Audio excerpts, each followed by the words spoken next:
अब बात करबो तिल्दा नेवरा के छत्तीसगढ़ के पहली तिहार हरेली भरत देवांगन शासकीय उच्चतर माध्यमिक विद्यालय खरोरा में धूमधाम और हर्षोल्लास के संग मनाए गए, जिसमें छुट्टी होए के बावजूद स्कूली लइका मन भारी संख्या में विद्यालय पहुंच के हरेली तिहार के आनंद ले। ए मौका में छात्र छात्रा मन के बीच किस्म किस्म की खेल प्रतियोगिता, खो खो, कबड्डी, गेड़ी ये सब के आयोजन करे गई। अतिथि चंद्र देवांगन सहित शिक्षक मन घलो गेड़ी के आनंद लेन।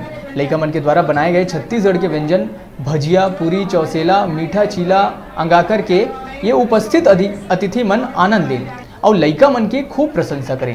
ये अवसर में विद्यालय के समस्त स्टाफ, नगर के गणमान्य नागरिक सहित भारी संख्या में स्कूली लइका मन उपस्थित रहे।